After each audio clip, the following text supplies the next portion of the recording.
Hey guys, a while back me and my friend Alex broke some of my shelves off of the wall, so I'm taking that as an opportunity to design better shelves. Here's the new design. The basic idea is I'm taking the two outside shelves I had before, chopping off the rounded edges, and I'm connecting them together with one long piece of MDF so I have one shelf instead of three shelves. I'm making them feel more connected by adding molding to the front that I can paint a design onto and stick RGB strips to the back of the overhang that it creates. Then lastly, instead of using the old brackets, I'm going to use new brackets from Amazon that make it a floating shelf. But I'm not going to realize I'm doing that until I've already hung it up with the old brackets and had to take it down again, so yeah. Let's get started. I sanded, primed, and painted the molding, then I cut them to length at 22.5 degree angles so they would fit around the edges of the shelves. I painted on the design, which is meant to echo the design I put on the backboard or floating panel, whatever it's called, and that's always fun to do because then you get to peel off the tape after. I was going to apply some varathane, but instead it ended up being expired, so when it dried it was really milky. I think that's why that happened anyways, but since it's just going to be a surface that's never touched, I decided to sand it, paint it again, and not use the varathane. Next, I busted out the nail gun. I did some test shots on some scrap pieces because I wanted to make sure it wasn't going to split the MDF coming in from the side, and that turned out fine at around 110 psi, so I just did it again on the real shelves, and you gotta love using a nail gun.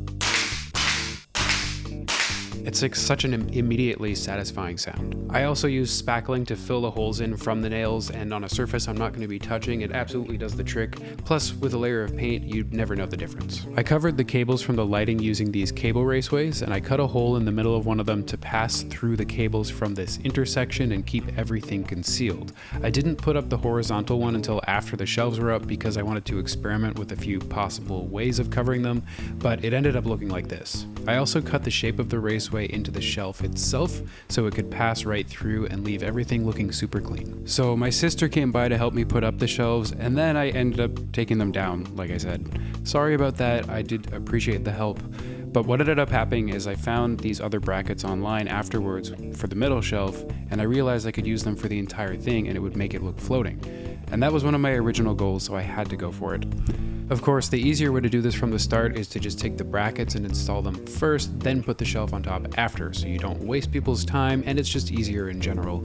This just goes to show that I'm still really new to DIY, but that doesn't mean I can't build my own dream setup. Every once in a while, I still have some good ideas, like here I'm cutting out notches to fit around the back part of the brackets that go against the wall and up behind the shelves. That's what makes it look more floating. But yeah, you might be surprised that I didn't paint or cut the middle shelf yet at all. That's because I wanted to lay it on top of the two outside shelves first after they're installed, and then I can measure it perfectly by just tracing. There's no way to screw it up. Tracing is just pretty foolproof, so it worked really well. But after that going really well, of course I had to have the inevitable moment where it felt like I ruined the entire project completely. And this is something that always happens with DIY projects, so I'm going to show it to you, so I hope you appreciate it. I just have to keep a clear head and give it another try.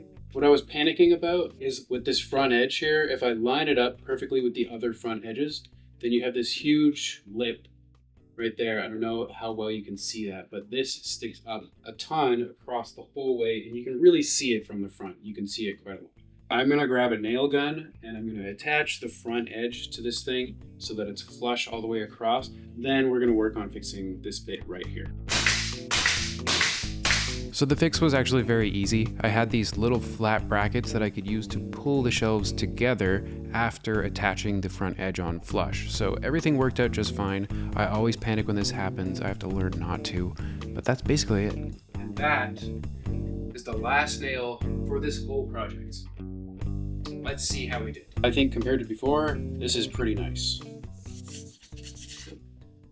It's kind of crazy, but that is the last nail in the entire setup, not just the shelves. I was going to reveal the whole thing to you guys. I am going to show you the finished shelves here because that's what you clicked on the video for, but I'll do the full setup reveal on its own as a separate video. But thank you guys for watching, and if you like how it turned out, then click like and subscribe, and I hope I see you in the next one.